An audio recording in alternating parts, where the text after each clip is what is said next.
semput, Cik, oi. Dia pun semput, geng-geng tu. Cik, kita Ustazah baca doa dulu. Ramai lagi ada tu. Siapa lagi dah tengok siapa ada.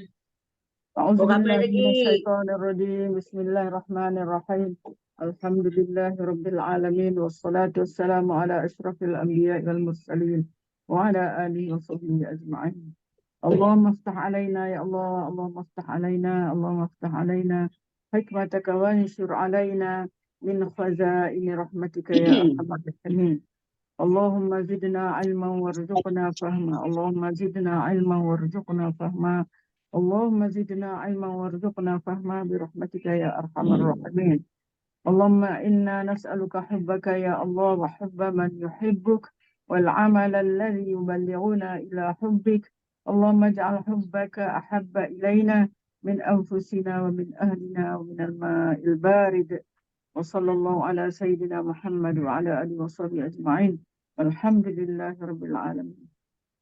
Okay, kita mulakan. Okay. Bab ke-38. Assalamualaikum warahmatullahi. Nabi bercerita pada waktu malam, cerita khurafat. Aisyah radhiyallahu anhu berkata, meriwayatkan dua. Ustaz baca tu. Ada. حدث رسول الله صلى الله عليه وسلم ذات ليلة نساءه حديثا فقالت امرأة منهن كأن الحديث حديث خرافة فقال أتدرون ما خرافة إن خرافة كان رجلا من عذرة أسرته الجن في الجاهلية فمكث فيهم دهرا ثم ردوه إلى الإنس فكان يحدث الناس بما رأى فيهم من الأعاجيب فقال الناس حديث خرافة.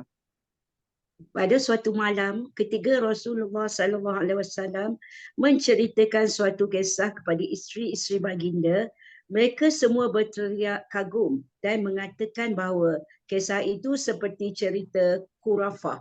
Baginda kemudiannya bertanya mereka, tahukah mereka tentang cerita sebenar mengenai khurafah? Khurafah adalah seorang daripada Banu Uzrah, suatu kaum di Yaman. Suatu ketika dia telah dicolek oleh jin-jin dan menyembunyikannya selama beberapa tahun. Apabila mereka mengembalikannya semula kepada manusia, maka berceritalah khurafah mengenai perkara-perkara ajaib mengenai jin, perbuatan, kebiasaan, adat dan tata cara makan dan minum mereka dan lain-lain lagi kepada orang ramai. Orang ramai hairan dan kagum dengan cerita-cerita ini. Lalu mereka pun menggelar cerita-cerita yang mengagumkan begini sebagai cerita-cerita khurafah. Catatan, mungkinlah namanya khurafah atau kerana cerita-ceritanya dianggap khayalan, maka dia digelar khurafah. Jin sangat berkuasa sebelum kedatangan Islam. Mereka sering mengacau manusia. Wanita-wanita dicolek untuk maksud seks. Banyaklah cerita begini diketahui. Beberapa cerita mengenai jin-jin menangis di tempat kelahiran Nabi masih wujud di dalam kitab-kitab. Alamah Suyuti dapat mencatatkan beberapa kisah begini di dalam kitabnya Qasais Kubra. Golongan jin begitu kuat sehingga mereka dapat terbang mencapai langit untuk mencuri percakapan-percakapan yang terjadi di sana. Tetapi selepas Rasulullah SAW, kuasa mereka menjadi lemah dan berkurangan. Penjelasan. Imam Bukhari telah mencatat hadis ini dikenali sebagai hadis Zur'ah, yang mana 11 orang wanita menceritakan sifat-sifat suami mereka di bawah tajuk Hus'ai Mu'asyirat, hidup secara baik bersama isteri.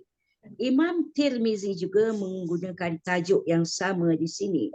Daripada tajuk ini sendiri, hadis ini memberi makna bahawa pertama, hendaklah hidup dengan secara baik dengan isteri atau isteri-isteri. Untuk menyukakan mereka, hendaklah bercerita dengan kisah-kisah kerana Rasulullah SAW sendiri mengembirakan isteri-isteri baginda dengan cerita-cerita.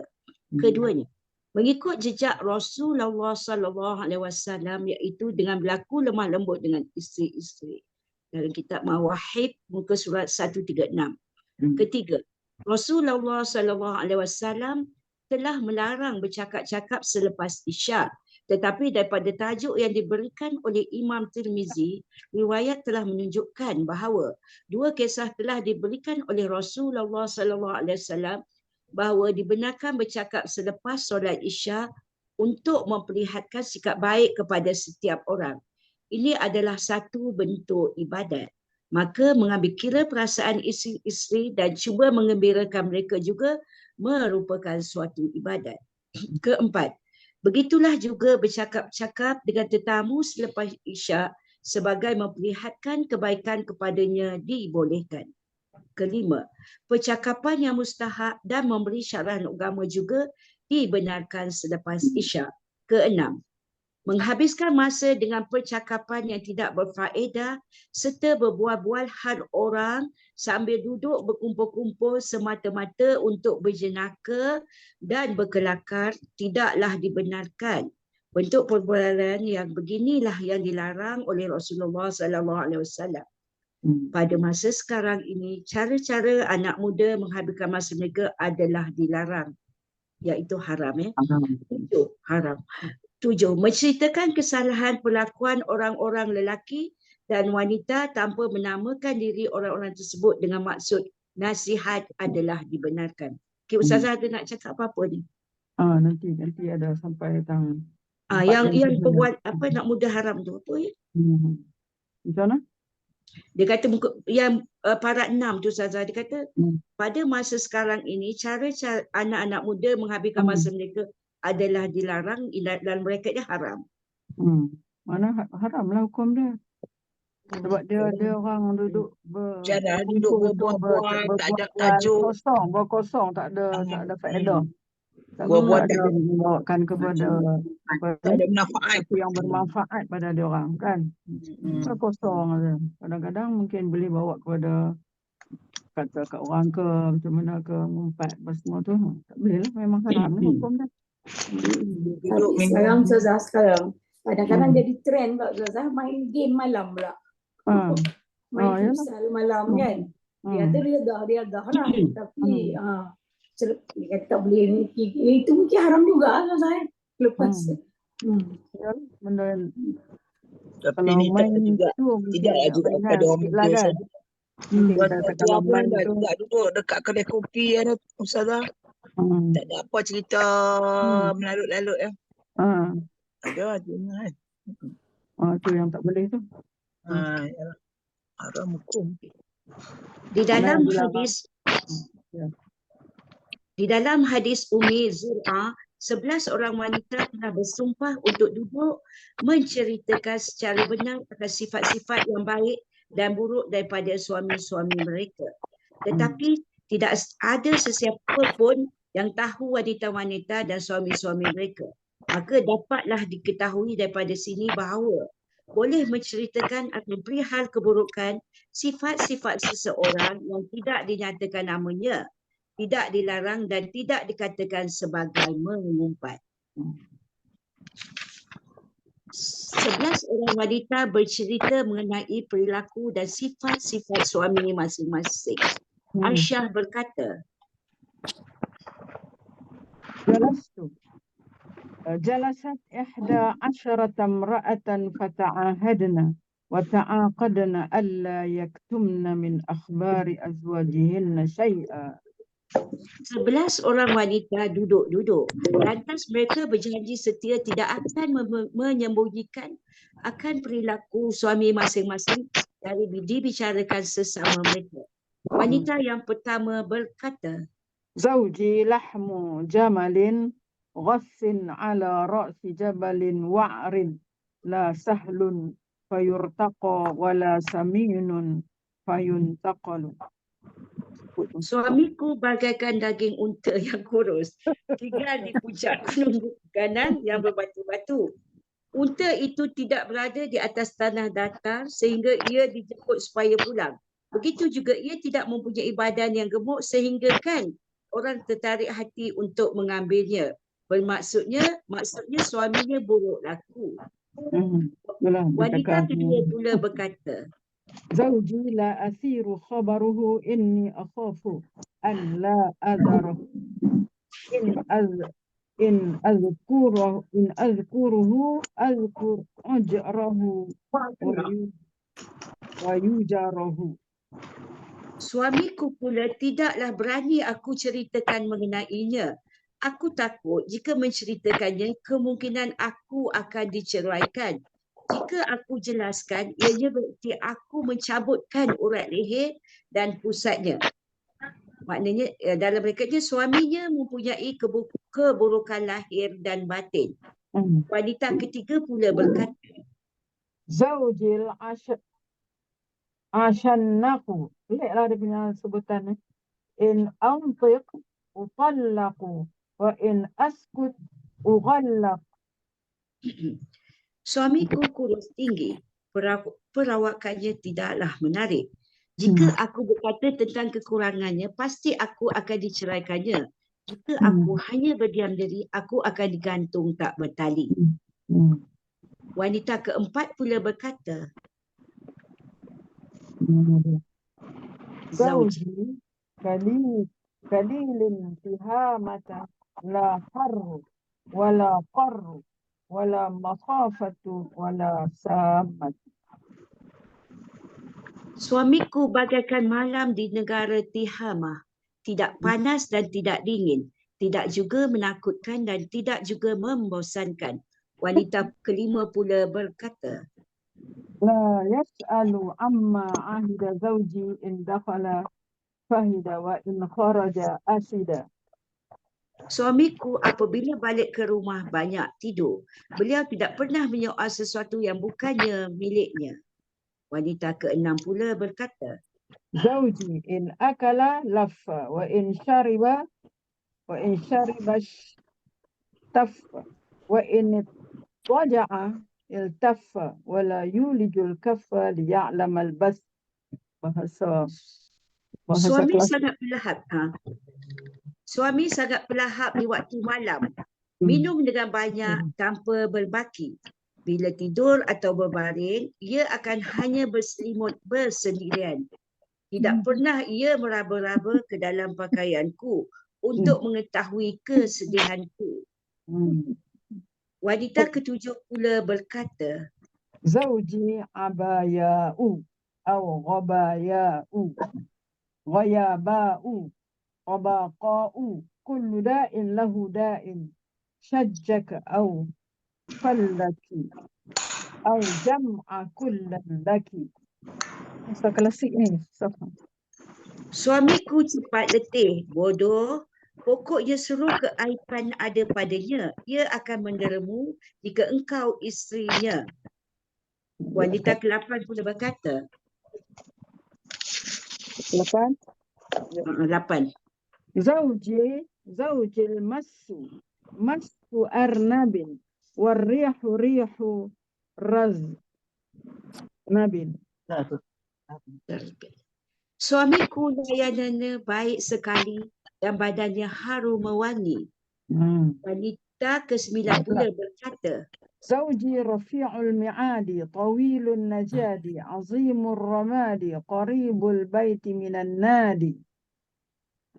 suamiku mempunyai kedudukan dalam masyarakat, seorang dermawan dan mempunyai teman-teman dari orang-orang yang berkedudukan. Wanita ke-10 pula berkata, زوجي مالك وما مالك مالك خير من ذلك له إبل كثيرات المبارك قليلات المسارح إذا سمعن صوت المزهر أيقن أنهن هوالك. suamiku bernama Malik. Adakah kamu tahu siapa Malik itu? Ia mempunyai unta-unta penuh di kandangan yang bersedia untuk disembelih apabila gambus dimainkan. Wanita ke-11 berkata, زوجي أبو زرع وما أبو زرع أناس من حلي أذني وملأ من شحم عضدي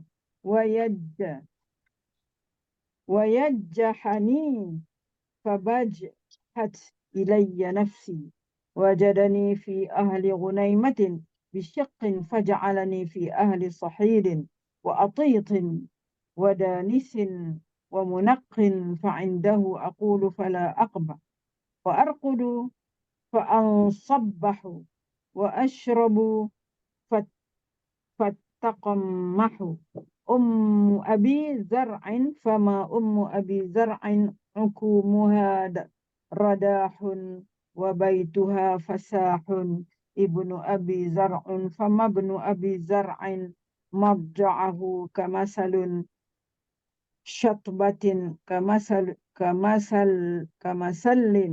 شطبة وتشبعه ذراع الجفرة بنت أبي زرع فما بنت أبي زرع طوع أبيها وطوع أمها ملء كسائها وغيظ جارتها جارية أبي زرع فما جارية أبي زرع لا تبث حديثنا تسبيسا ولا تنقص ميرتها تنقيسا ولا نملأ بيننا تغشيشا قالت خرج أبو زرع والأوطاب تمخض فلقي امرأة معها ولدان لها كالفهدين يلعبان من تحت خضرها برماءتين فطلقني ونكحها فنكحت بعده رجلا سريا ركب شربا وأخذ خطيا وأراح علي نعما سريا وأعطاني من كل رائحة زوجا وقال كلي أم زرع وميري أهلك فلو جمعت كل شيء أعطأنيه ما بلغ أصغر آنية أبي زرع قالت عائشة رضي الله عنه وقال لي رسول الله صلى الله عليه وسلم كنت لك كأبي زرع لأم زرع. Yang Suamiku bernama Abu Zar'in. Siapakah dia Abu Zar'in itu? Beliau menggerak-gerakkan telingaku yang sarat dengan perhiasan. Dengan tanganku gemuk berdaging. Beliau selalu mengembirakanku, lalu aku bahagia dengannya. Sebelum aku berkahwin dengannya, aku tinggal di kalangan pengembala kambing yang miskin. Kemudian membawaku tinggal di kalangan tuan-tuan punya kuda, unta dan ladang, iaitu orang-orang kaya. Aku berbicara dengannya dan tiada ucapan kasar aku luahkan kepadanya. Aku berpuas hati tidur dengannya sampai ke waktu subuh. Tahukah kamu mengenai ibu kepada Abu Zar'in? Beliau adalah seorang wanita kaya, dewan makannya besar dan rumahnya bagaikan gedung. Mengenai anak lelaki, Abu Zar'in tempat tidurnya mewah sekali dan makanannya sepotong paha anak kambing. Manakala anak perempuan Abu Zar'in pula tubuhnya gemuk dan sendat pakaiannya. Mengenai budak suruhan Abu Zar'in pula, ia jujur dan amanah dan tidak pernah menceritakan kepada orang lain tentang perbualan kami. Beliau tidak pernah memberikan makanan kami kepada orang lain dan tidak pernah membawa balik tetamu ke rumah kami. Pada suatu hari, Abu Zar'in keluar bermusafir, sedangkan pada masa itu, susu unta dan kambing sedang melimpah. Dalam perjalanan beliau telah bertemu dengan seorang wanita janda beranak dua. Anaknya cergas bagaikan harimau. Abu Zar'in telah menceraikanku dan berkahwin dengan wanita itu. Aku pula berkahwin dengan seorang lelaki bangsawan dan penunggang kuda yang cekap. Pada waktu siang, beliau akan membawakan unta-unta yang banyak kepadaku dan menyuruhku makan dan memberikan keluargaku makanan. Walaupun begitu, jika dibandingkan kebaikan suami baruku itu dengan Abu Zar'in, tidak tolok bandingnya dengan Abu Zar'in. Arsyah berkata, Rasulullah SAW pun bersabda kepadaku, aku di sampingmu bagaikan Abu Zar'in di samping isterinya Ummu Zar'in. Di dalam riwayat An-Nisa ada tambahan. Rasulullah SAW bersabda, Sedangkan aku tidak menceraikan kamu. Aisyah berkata, wahai Rasulullah, engkau lebih baik daripada Abu Zar'in. Okey, kita tengok dalam ni maknanya di bawah tajuk apa? Tadi bawah Simpul. tajuk Nabi bercerita pada waktu malam. Nabi dia bercerita pada isteri dia di waktu malam nak menunjukkan bahawa hadis ini memberi galakan kepada suami untuk sentiasa bergaul baik dan mesra dengan isteri dan keluarga sebagai mencontohi Nabi SAW. Sebab itulah Imam Bukhari meletakkan hadis ini dalam sahihnya di bawah bab tajuk Husnul Mu'asyarah. Tadi ada disebutkan dalam kitab kita ni. Husnul Mu'asyarah ma'al ahli.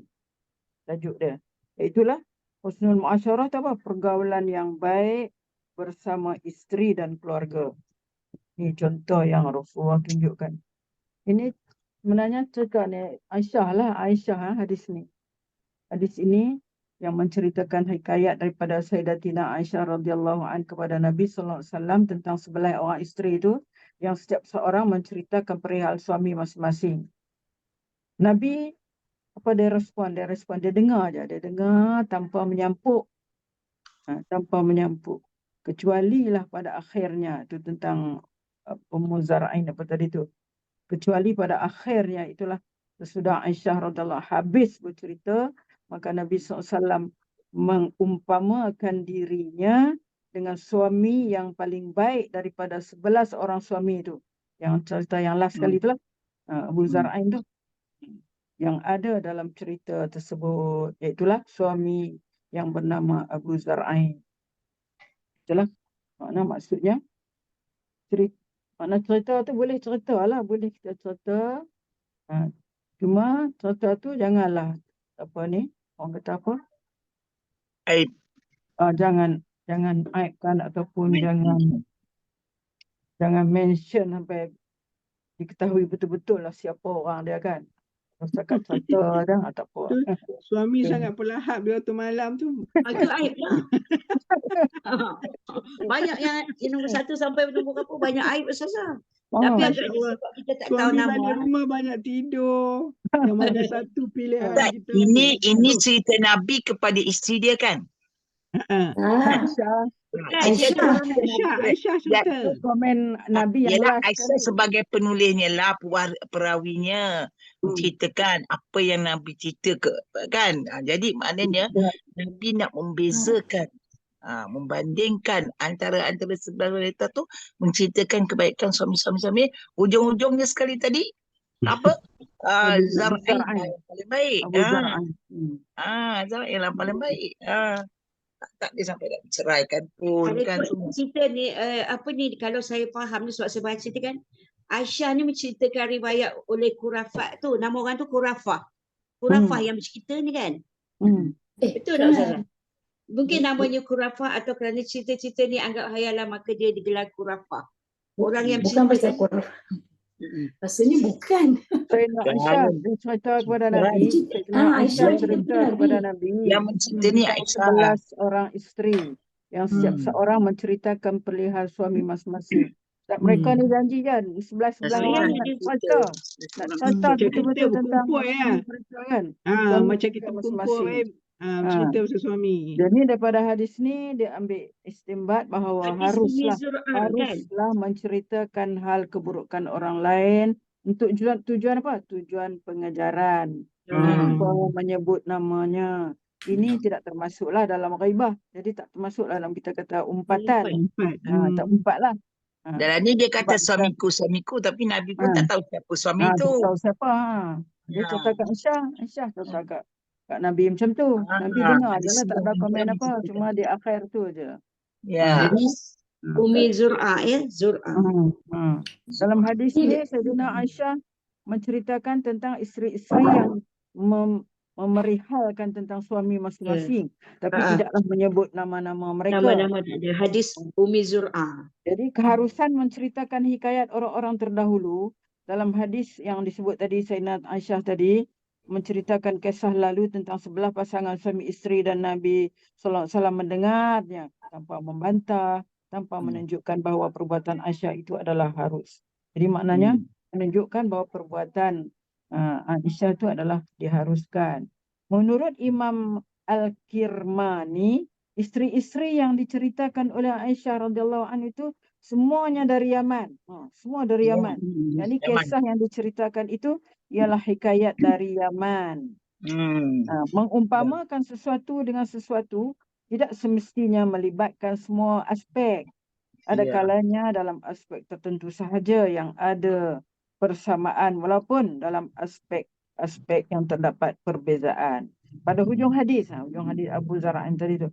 Hujung hadis Nabi mengumpamakan dirinya dengan Abu Zar'in apabila baginda berkata, Aku bagimu adalah seperti Abu Zar'in bagi Ummu Zar'in. Maksud Nabi adalah pada sifat kelembutan, bukan pada semua dalam yang ada pada Abu Zar'in, dari segi sifat kelembutan saja dan pemurahnya dia yang ada pada Abu Zar'in, bukan pada perbuatan menceraikan isterinya kan tadi tengah-tengah kita ada ceraikan isteri dia sebab dia sebab isteri yang cantik apa semua dia cerai isteri berkahwin dengan itu kerana baginda tidak pernah menceraikan isterinya. Tak pernah menceraikan isterinya. Aisyah radhiyallahu anha yang menghikayatkan cerita tadi kepada dia. Itulah dia apa-apa yang kita boleh ambil daripada hadis tadi tu. Ustazah, maknanya Ustazah, saya rasa daripada cerita tadi kita dapat buat kita dengan suami kita ni boleh bercerita hal-hal orang lah. Macam ni macam cerita Aisyah cerita kisah 11 orang isteri ni kan kepada Nabi. Nabi tak ada jawab apa. Jadi nak menunjukkan kalau setakat kita nak cerita dengan suami kita sebagai orang kata perbualan waktu malam lah, nak tidur, nak apa semua tu boleh. Tapi kalau dengan orang lain kita tak boleh bawa cerita ni. Nanti jadi mengupat atau sebagainya. Tapi kalau setakat kita suami isteri, saya faham macam tu lah. Boleh. Dalam segi undang-undang TOT pun, setakat cerita isteri kepada suami dia tak salah. Dan nak keluar undang-undang moden pun. Jadi kita ambil pengajaran daripada kisah Aisyah bercerita kepada Nabi tentang 11 orang isteri ni, kalau setakat bercerita isteri kepada suami harus, maknanya boleh. Sebab itu Nabi pun tak jampuk apa. Last sekali Nabi kata, aku macam Abu Zar, tapi baik sikit aku tak cerai kau. Maknanya Ustazah nak tanya, Nabi kenal lah Abu Zar ini. Nabi lagi baik. Nabi Aisyah kata Nabi lagi baik bila banding dengan Abu tak kenal Abu Zain, tapi atas apa yang diceritakan tu lah. Jadi maknanya kita boleh bercerita lah hal-hal orang ni kepada suami sebagai orang tu bercerita malam je lah. Itu sajalah. Cerita malam dan ni kita ada kemesraan antara itu saja. Ada masa dia boleh dengar. Jangan kita bawa cerita tu kepada orang lain. Maknanya habis setakat itu sajalah. Sebab kita orang perempuan ni tahulah suka panjang-panjang. Orang lelaki biasanya dia habis itu habislah. Aisyah pun tak cerita nama perempuan tu. Dia hanya kata perempuan nombor 10, nombor 11 kan. Pertama dia tak cerita nama perempuan tu. Jadi Nabi tak tahulah nama perempuan tu pun kan. Nama suami pun dia tak mention situ. Kan? Jadi bercerita tu untuk Nabi dengar. Macam kita kalau kita cerita dengan suami kita, biar dia dengar, tengok apa pandangan dia. Jadi ujung-ujung tadi jawapan dia Nabi cerita macam tu lah. Kan? Kira-kiranya sifat Nabi tu lebih kurang macam Abu Zar'in jugalah kan. Dalam kesimpulan dalam kisah Nabi adalah suami terbaik. Kalau kita lagi cerita laki orang baik Tapi tadi ada macam-macam. Ada suami dia tak kisah kan. Dia tak kisah kau gemuk ke, kau tak cantik ke. Aku tak kisah kau masak apa, aku nak makan, aku makan. Mana tahu kita try cerita suami si Anu perempuan yang pertama tu baik belakang nanya malam tu. Saya nak tanya satu. Yang 11 orang ni, dia berkumpul sama sendiri, maknanya antara dia orang ni memang dia orang dia berubah dia lah pasal suami masing-masing. Antara dia orang ni bukan Aisyah dah masuk dalam kumpulan tu kot, bercerita sama. Dia tak Dia berkumpul sampai lah. kepada Nabi, dia sampai kepada Nabi, dia tak mention nama, tapi antara dia orang ni Orang tahu kenal. suami siapa, bini siapa. Sebab duduk. Lepas tu ini macam mana yang macam berlaku. Kita ni lah. Kita duduk-duduk, kita bercerita-cerita, benda ni lah kita cerita. Saya berpandangan Yang saya nak cerita, wanita Aisyah dalam tu, Aisyah sampaikan benda tu ke Nabi, tak ada cerita detail. Kita sama-sama kita tahu detail. Kalau ikut cerita ni lah, kita tahu detail tahu. Suami siapa ni, siapa kita sama-sama kita. Tapi jadi macam dalam Ustazah Faziah kata tadi, kalau kita menyambai-nyambai ke lain, tak boleh lah. Pasal kita akan menambah-nambah. Tapi kita cerita dengan suami kita, cerita limited lah, limit kepada suami sajalah. Tapi antara sebelah orang, dia orang bercerita mesti cerita habis pula. Dia punya masing-masing lah. Memang ada kata dalam tu kan, di awal tadi tak mau sembunyi sikit pun. Tak nak sembunyi sikit pun apa tentang ni. Mana dia kata tadi tu? Muka surat 261 Ustazah. Di dalam hadis Ummi Zur'ah 237 tu. Mereka berjanji ta'ahadna wa ta'aqadna alla tak mau sembunyikan min akhbari azwajihinna syai'an. Tak mau sembunyikan sedikit pun. Sedikit pun tak nak sembunyikan. Mana contoh habis-habis ya. Contoh habis-habis. Tapi kalau kata dengan tujuan untuk menjadi pengajaran ke apa, tak apalah. Jadi di sini saya nak sebutkan ghibah, umpatan yang tidak dicela agama. Ghibah. Tadi dianggap sebagai bukan ghibah. Mana tadi dianggap sebagai bukan umpat. Macam mana yang tidak dicela oleh agama? Ghibah bermaksud memperkatakan keburukan saudara muslim yang lain di belakangnya. Dalam bahasa Melayu diterjemahkan sebagai umpatan. Ini merupakan perbuatan yang dilarang oleh Allah dalam Quran. Ada di dalam ayat suratul Hujurat ayat 12. Wala tajassasu wala yaghtab ba'dukum ba'dan ayuhibbu ahadukum an ya'kula lahma akhihi maitan fakarihtumu. Itu ada dalam suratul surah Hujurat ayat 12. Dalam hadis itu tadi menjelaskan makna ghibah empat tu. Abu Hurairah menceritakan Nabi SAW pernah bertanya sahabat-sahabat, tahukah kamu apa dia maksud ghibah empat tu? Mereka jawab, Allah dan Rasulnya hanyalah yang amat mengetahui. Nabi jawab, iaitulah kamu menyebut tentang saudara kamu di belakangnya, iaitu sesuatu yang tidak disukainya. Lalu ditanya kepada baginda, bagaimana ya Rasulullah jika keburukan yang aku sebut tentang saudaraku itu benar-benar ada padanya? Memang dia buat gitu. Aku sebut apa yang memang sebenar ada kepada dia. Jawab Nabi, jika keburukan dirinya yang kamu perkatakan itu benar ada pada dirinya, kamu telah mengumpatnya. Jika apa yang kamu perkatakan itu tidak ada pada dirinya, kamu telah mereka-reka pembohongan terhadapnya. Kesimpulan daripada hadis ini ialah menjaja keburukan orang lain dalam semua keadaan adalah dicela, termasuklah jika keburukan tersebut sememangnya ada pada dirinya. Memang walaupun ada pada yang benar, walaupun yang benar. Tapi dijaja-jaja. Lebih tercela lagi jika keburukan yang dijajah itu sebenarnya tidak ada.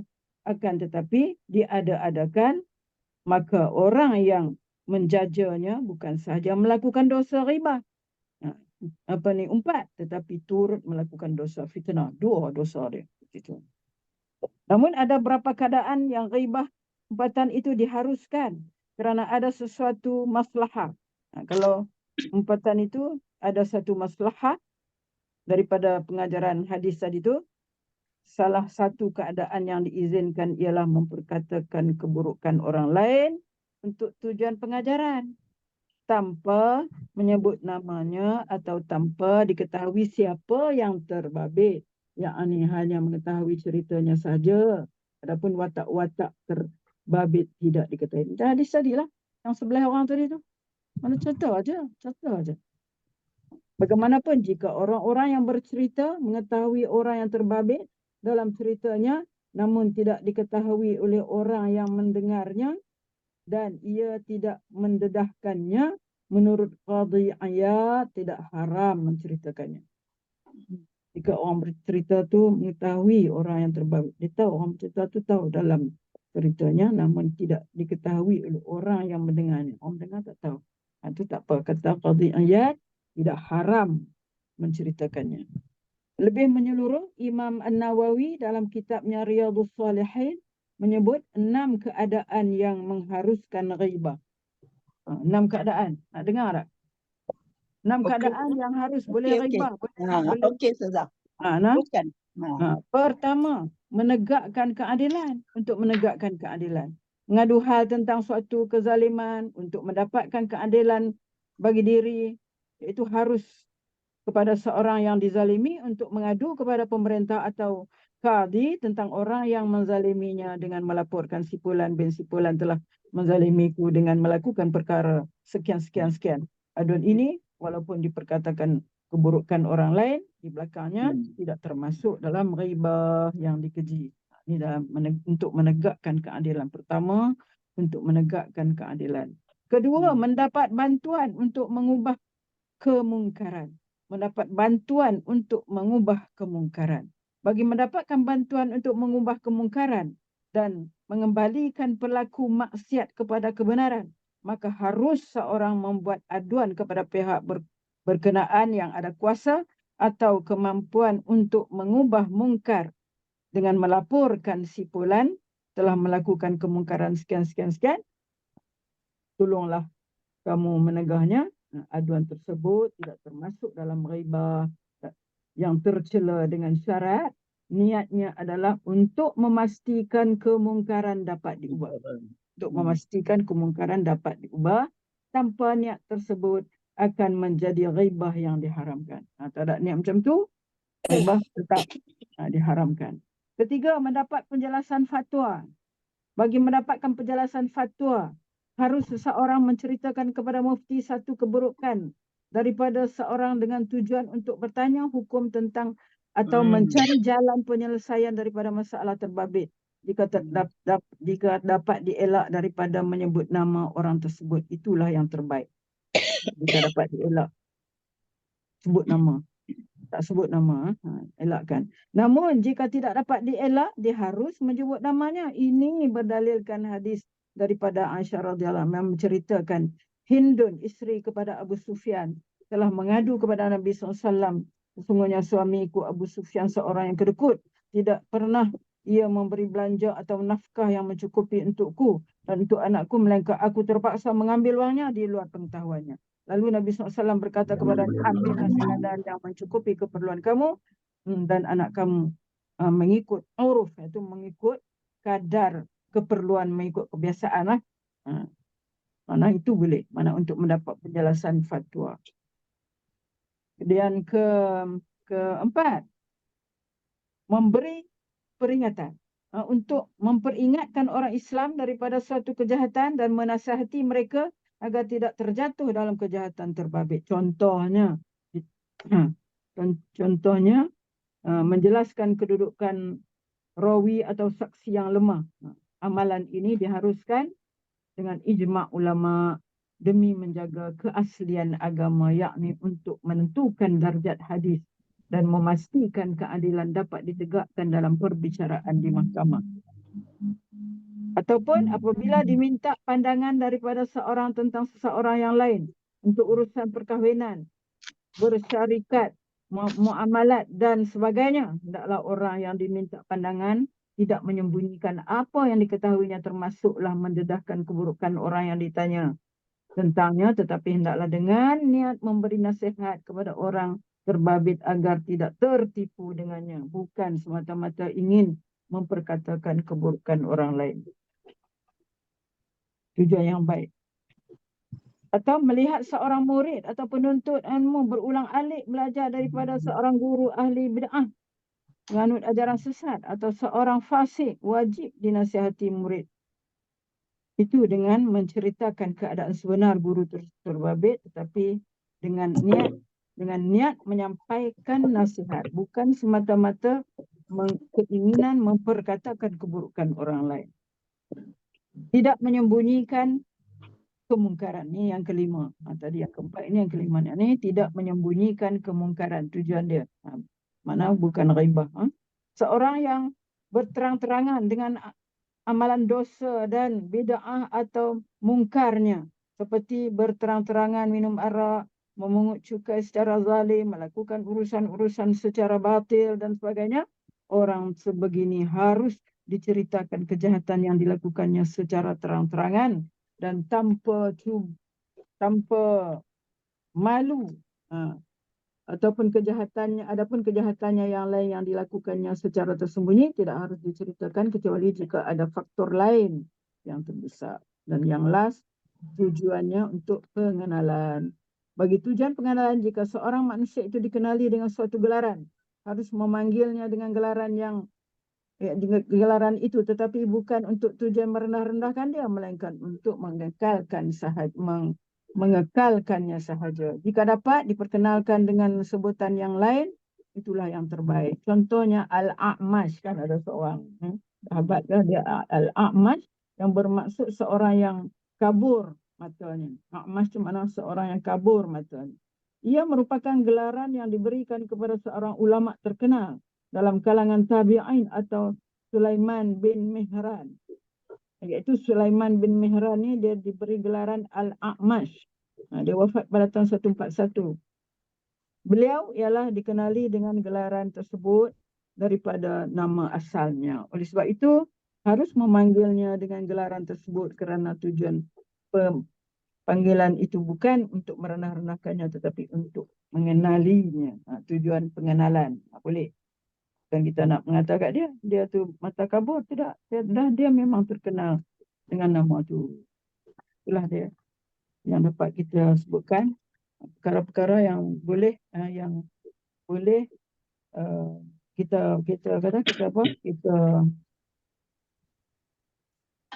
kita umpatlah. Yang dibolehkan, umpatan yang dibolehkan pada 6 tempat tu. Okey, habislah pasal cerita kan? Cerita. Lepas tu tajuk lain pula lah.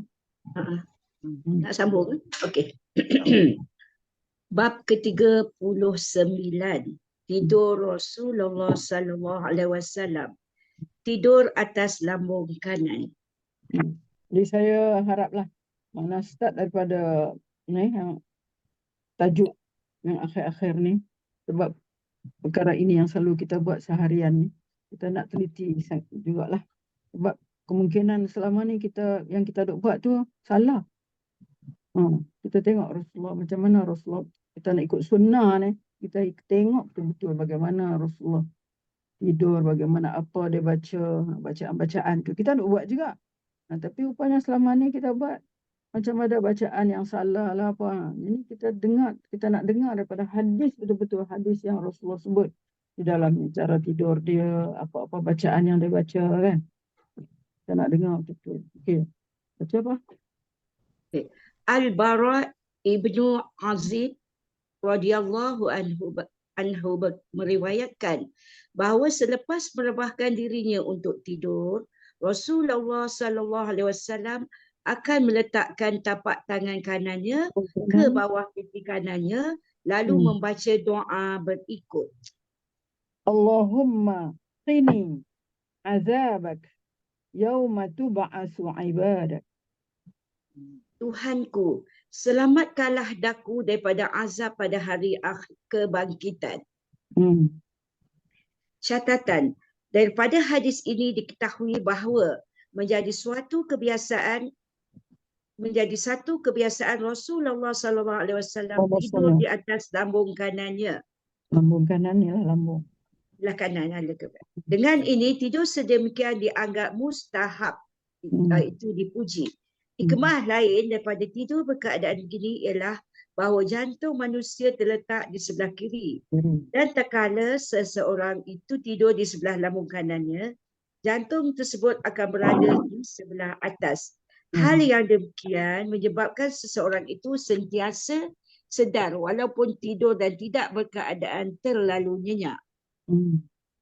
Jika seseorang itu tidur di sebelah lambung kiri, jantung akan terletak di sebelah bawah dan ini menyebabkan dia tidur macam tunggul kayu. Sebahagian doktor berpendapat baik seseorang itu tidur di sebelah lambung kiri kerana tidur yang nyenyak akan memudahkan kerja-kerja penghadaman. Ini adalah benar, tetapi mereka tidak memikirkan kemudaratan yang timbul daripadanya, yakni apabila jantung itu berada di sebelah bawah, keseluruhan berat badan akan tertumpu ke atasnya dan ini boleh sahaja mengakibatkan berbagai-bagai penyakit terhadap jantung. Maka tidur di sebelah lambung kanan lebih memberi manfaat. Selain daripada terdapat banyak lagi hikmah yang terkandung di dalamnya, misalnya tidur secara begini mengingatkan kita tidur di dalam kubur setelah mati, yang akan mengingatkan kita kepada maut yang juga perlu dititik beratkan. Disebabkan tidur secara begini membawa faedah duniawi dan ukhrawi, maka sebaik-baiknya lah kita membiasakan diri tidur di sebelah lambung kanan. Doa tidur. Huzaifah radhiyallahu anhu meriwayatkan bahawa setelah Rasulullah SAW baring di atas pembaringannya, maka baginda akan membaca doa berikut. Allahumma bismika amutu wa ahya. Kadang-kadang kita dengar orang kata Allahumma bismika ahya wa amut. Ini ikut hadis ni betul-betul dia sebut amut dulu. Sebab apa yang kita nak menghadap tu tidur. Tidur tu macam mati. Allahumma bismika amutu wa ahya. Kita pun kena ikut yang ni lah. Yang paling baik. Sebab ini hadis. Terang-terang hadis daripada diriwayatkan daripada Huzaifah radhiyallahu anhu. Allahumma bismika ahya wa amutu wa ahya. Allahumma bismika amutu wa ahya. Amut dulu sebut. Sebab kita nak tidur. Okey? Ya Allah, dengan namamu daku mati, tidur dan hidup bangun daripada tidur. Maksud daripada doa ini ketika akan tidur ialah supaya seseorang itu mengingati maut. Kerana maut diumpamakan sebagai tidur dan akan mengambil kira baik dan buruk yang telah dilakukan sepanjang hari tersebut. Menghembuskan bacaan doa ke atas tapak tangan. Diriwayatkan daripada Aisyah radhiyallahu anha bahawa tak kala Rasulullah SAW berbaring di atas tempat tidur, lalu baginda menemukan kedua-dua tapak tangannya untuk membaca doa dan menghembus ke atasnya iaitu dengan membaca Qul huwallahu ahad surah Al-Ikhlas dan muazzatain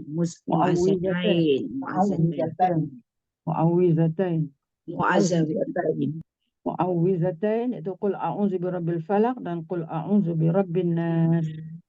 Kemudian akan mengusapkan tangannya ke seluruh tubuh badannya ke tempat-tempat yang boleh dicapai. Ini dilakukannya sebanyak 3 kali bermula dari kepala, muka, bahagian depan badan dan langsung keseluruhan badan. Baginda akan melakukannya sebanyak 3 kali. Catatan. Telah dibuktikan bahawa Rasulullah SAW membaca berbagai-bagai doa ketika akan pergi tidur. Ternyata juga baginda ada membaca berbagai surah Al-Quran. Diriwayatkan di dalam sebuah hadis bahawa seorang yang membaca apa-apa saja surah Al-Quran ketika akan tidur, seorang malaikat akan ditugaskan oleh Allah untuk menjaganya sehinggalah dia bangun daripada tidurnya. Itulah juga Rasulullah SAW ada membaca Alif Lam Mim, Sajadah dan Tabarakalladzi.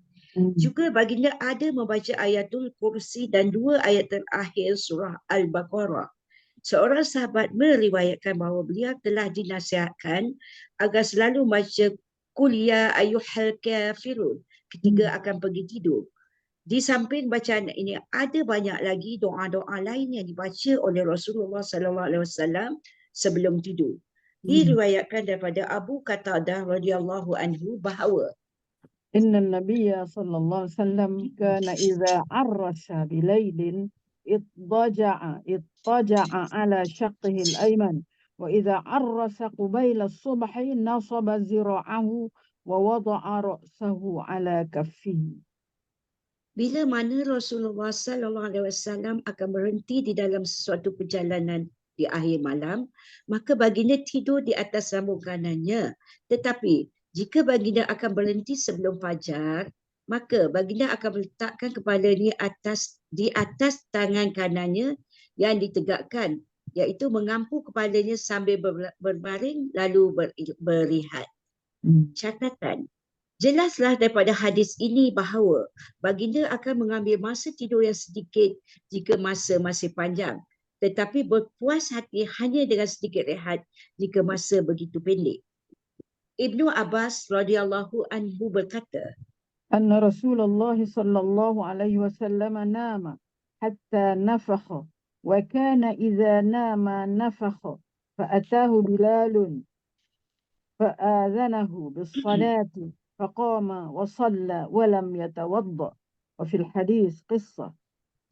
sesungguhnya Rasulullah sallallahu alaihi wasallam tidak akan tidur sebelum beliau meniup, dan apabila beliau hendak tidur ditiup tangannya. Tak kala Bilal datang untuk memberitahu baginda akan masuknya waktu solat subuh, beliau pun berdiri dan bersolat sedangkan baginda belum berwuduk. Anas bin Malik radhiyallahu anhu meriwayatkan, sesungguhnya Rasulullah sallallahu alaihi wasallam akan berbaring di tempat tidurnya. Baginda akan berdoa, Alhamdulillahilladzi at'amana wa saqana wa kafana wa awana fakam mimman la kafiya lahu wa la mu'wi. segala pujian bagi Allah yang memberikan makan kepada kami, minuman dan mencukupkan kami dengannya dan memberikan tempat tinggal untuk kami. Lantaran berapa ramai orang yang tidak berkecukupan dan tempat berlindung. Penjelasan yang seperlunya. 1. Rasulullah sallallahu alaihi wasallam bersabda, barang siapa membaca 1000 ayat Al-Quran pada setiap malam, maka dia akan bertemu Allah dengan keadaan ketawa. Para sahabat pun bertanya, wahai Rasulullah sallallahu alaihi wasallam, siapakah yang termampu membaca 1000 ayat?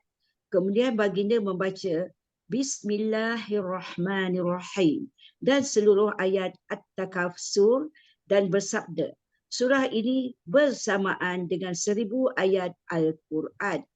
Dalam Tazkiratul Akhirat buku surat 78 oleh Hafiz Hakim Said Abdul Hamid Bofali.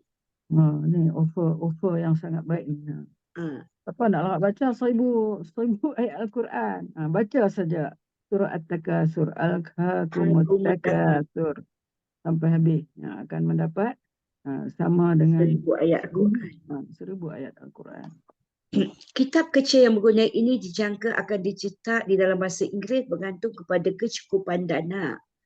Sewaktu sudah berpenat-penat pada waktu siang hari, maka perkara yang pertama diajar oleh Rasulullah sallallahu alaihi wasallam tak kala seseorang itu akan pergi tidur ialah dengan mengingati Allah, kerana tidur adalah merupakan mati dan terbukti adanya bacaan-bacaan yang dilakukan oleh Rasulullah sallallahu alaihi wasallam untuk mengingati maut.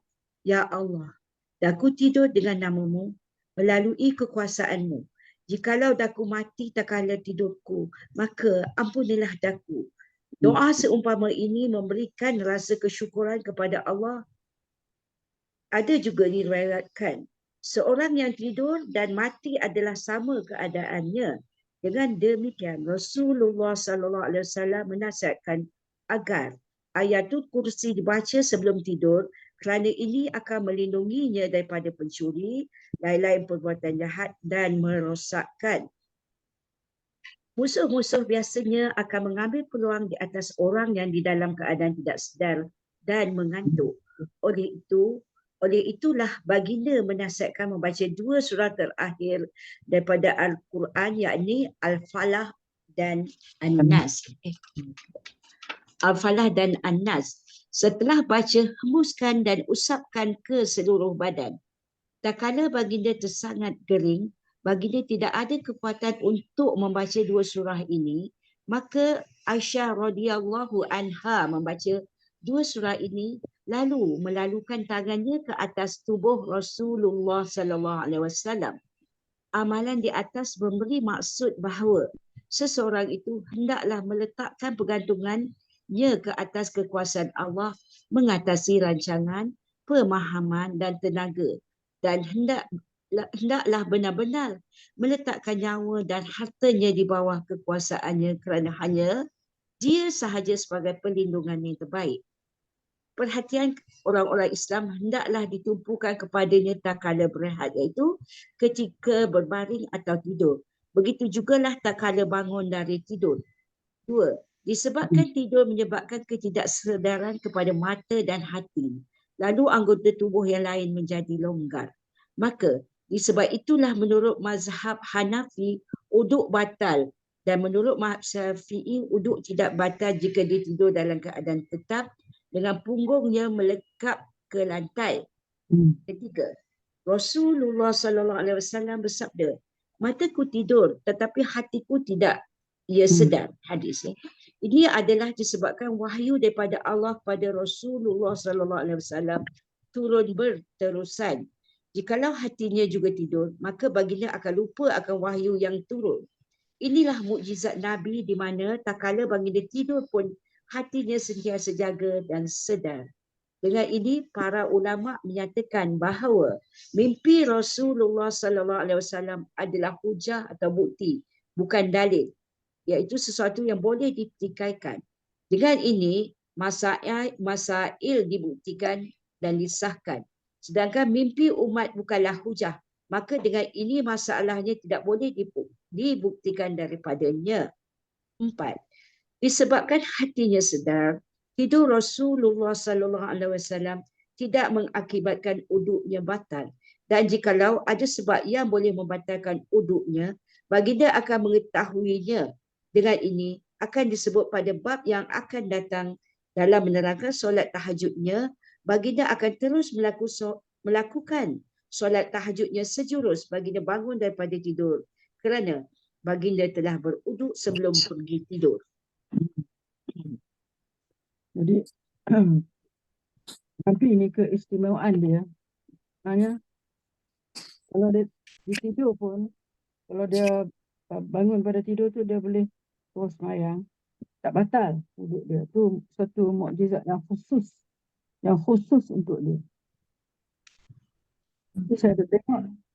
Kalau pergi Mekah kan, kita tengok orang Arab pun, dia tidur bukan main lagi. Tidur bukan tidur tetap papan punggung ke apa kan, dia tidur betul lah, selentang ke apa kat situ. Tak apa.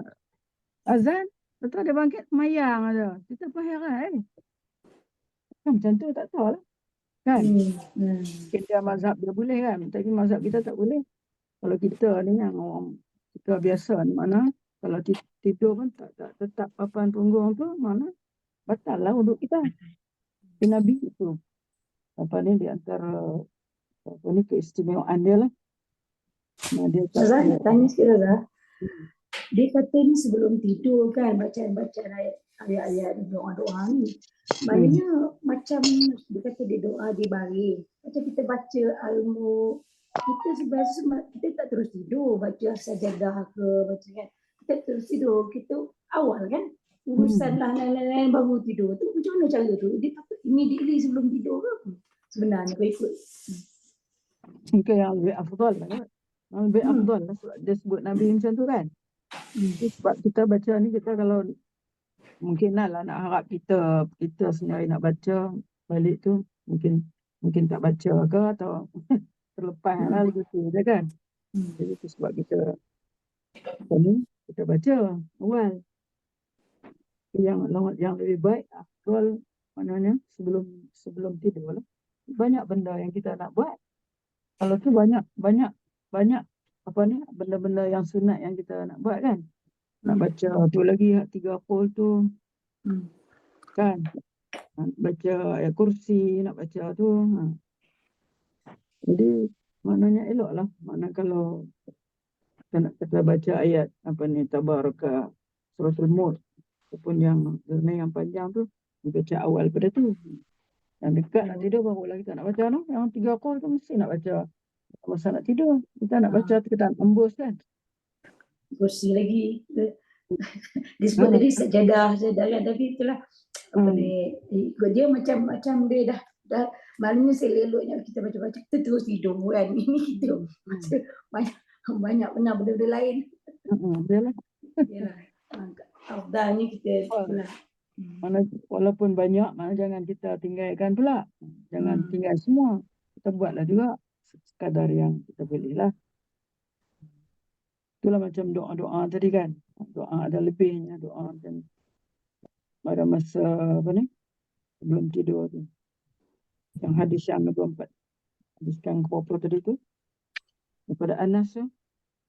Bila dia nak tidur, Alhamdulillahilladzi at'amana wa saqana. Kalau kita ingat tu, saat kita makan je kan. Saat kita nak makan. Betul.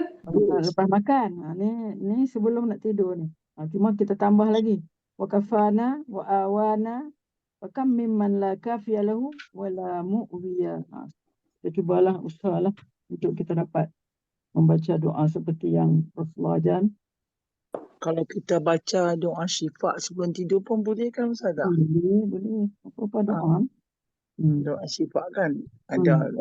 Sebab saya ada baca buku tu, saya pun jadi amalan dah pula memang baca ada buku tu. Doa syifa tu yang dah biasa buat. Tapi kita boleh lah nak sambung ni 3 ku tu biasalah kan. Kan Nabi pun macam tu juga, dia hembus dia baca apa tu Macam 3 kul tu. Bukan. Allahumma salli ala Sayyidina Muhammad tibbi qulubi wa dawaiha wa afiatil abdani wa shifaiha wa nuril absariha wa ala alihi wa sahbihi wa sallam 3 kali. Lepas tu dia hembus sapu badan lagu macam tu. Kalau ada hadis lah, kalau ada hadis yang apa ni, daripada asar, yang lagi bagus lah. Lagi baiklah macam ni kita baca ni betul daripada hadis-hadis yang diriwayatkan oleh sahabat-sahabat yang seperti Anas, seperti tadi Qatadah, semua hadis-hadis yang kita kata yang masuk dalam sahih lah.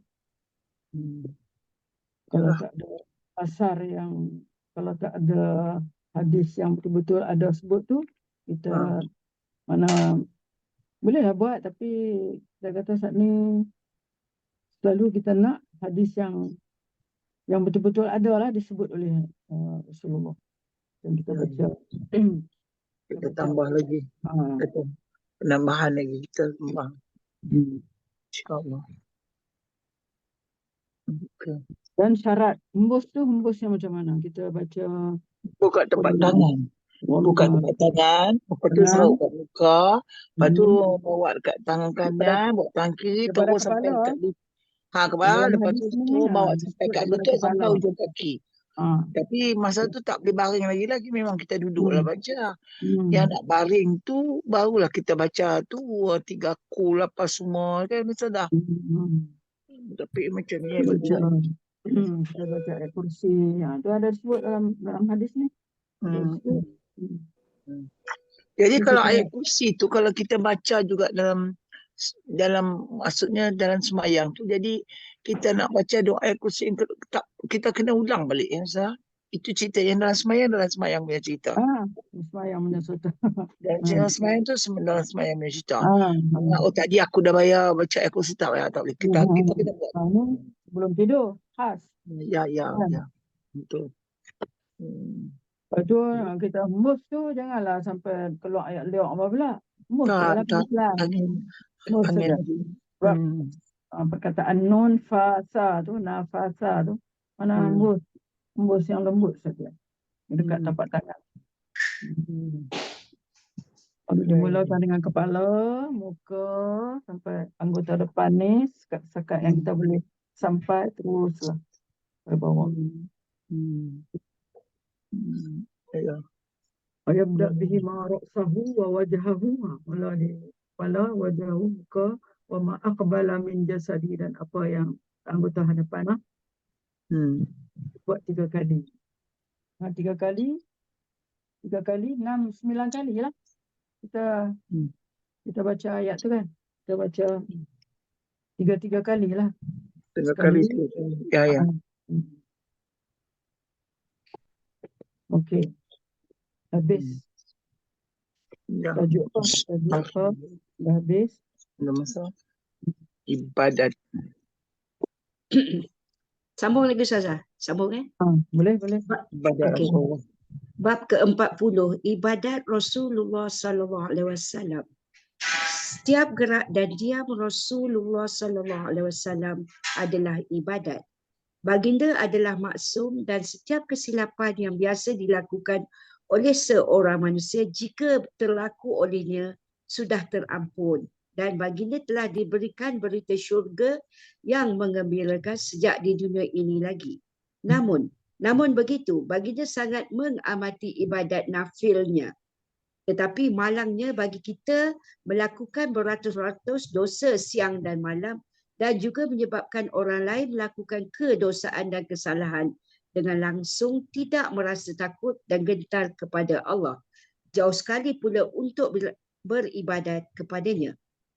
Walaupun kita dapat melakukan ibadat dengan rahmat Allah, namun ibadat tersebut juga telah tidak mendatangkan apa-apa ganjaran dan makna sama sekali kerana telah tercatat di dalam hadis bahawa setiap amal itu bergantung kepada niat dan keikhlasan seseorang. Disebabkan inilah maka Rasulullah SAW bersabda bahawa apabila seseorang telah menyelesaikan solatnya, dia akan memperolehi 1/10. Yang lainnya akan memperoleh 1/8, 1/6, 1/5, 1/4, 1/3 dan separuh. Riwayat Abu Dawud.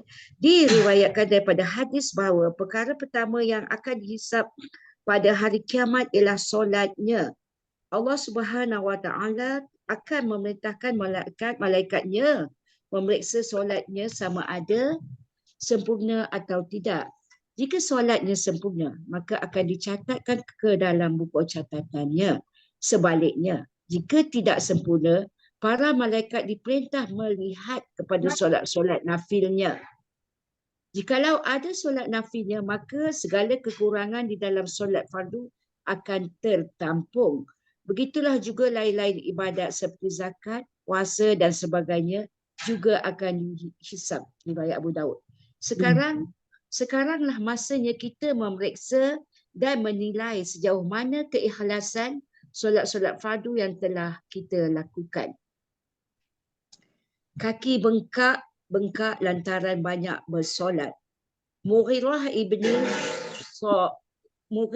ibni Sa'abah radhiyallahu anhu meriwayatkan bahawa قام رسول الله صلى الله عليه وسلم حتى انتفخت قدماه فقيل له أتتكلف هذا وقد غفر الله لك ما تقدم من ذنبك وما تأخر قال أفلا أكون عبدا شكورا. Selalu kita dengar hadis ini.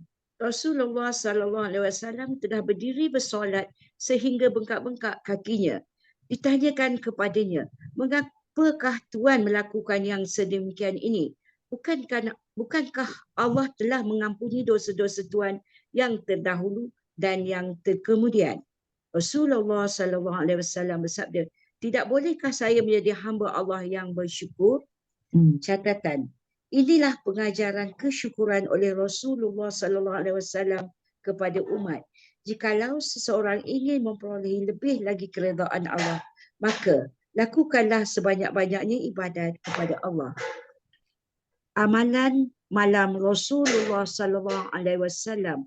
Aswad ibni Yazid radhiyallahu anhu meriwayatkan bahawa سألت عائشة رضي الله عنه عن صلاة رسول الله صلى الله عليه وسلم بالليل فقالت كان ينام أول الليل ثم يقوم فإذا كان من السحر أوتر ثم أتى فراشه فإذا كان له حاجة ألم بأهله فإذا سمع الأذان وثب فإن كان جنبا أفاض عليه من الماء وإلا توضأ وخرج إلى الصلاة.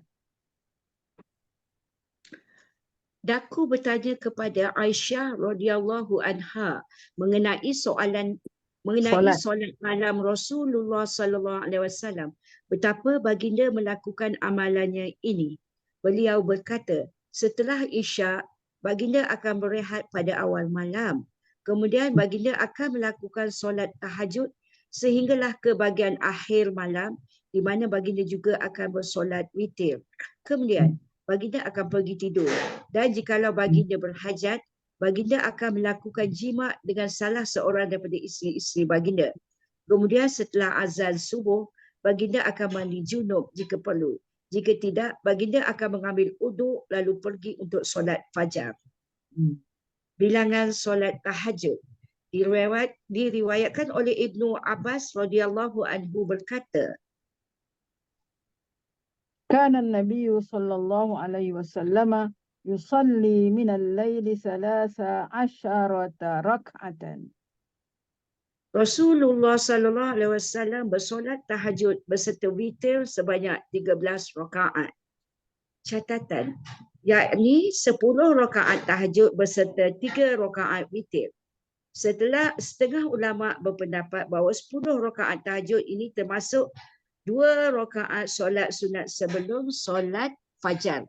Yakni menurut pendapat ini baginda bersolat tahajud 8 rakaat. Quraib radhiyallahu anhu meriwayatkan bahawa pada suatu ketika Ibnu Abbas radhiyallahu anhu telah memberitahunya bahawa beliau iaitu Ibnu Abbas pernah bermalam di rumah Maimunah yang merupakan ibu saudaranya iaitu ibu isteri Rasulullah. Ibnu Abbas berkata, فاضطجعت في عرض الوسادة واضطجع رسول الله صلى الله عليه وسلم في طولها فنام رسول الله صلى الله عليه وسلم حتى إذا انتصف الليل أو قبله بقليل أو بعده بقليل فاستيقظ رسول الله صلى الله عليه وسلم فجعل يمسح النوم عن وجهه وقرأ عشريات الخواتيم من سورة آل عمران ثم قال إلى شن معلق فتوضأ منها فأحسن الوضوء ثم قام يصلي. Aku tidur di bahagian sisi lebar bantal dan Rasulullah sallallahu alaihi wasallam berbaring pada bahagian panjangnya. Rasulullah sallallahu alaihi wasallam telah tidur sampai tengah malam ataupun kurang sedikit dari itu. Kemudian baginda bangun dari tidurnya, beliau menyapu mukanya dan membaca 10 ayat terakhir dari surah Ali Imran.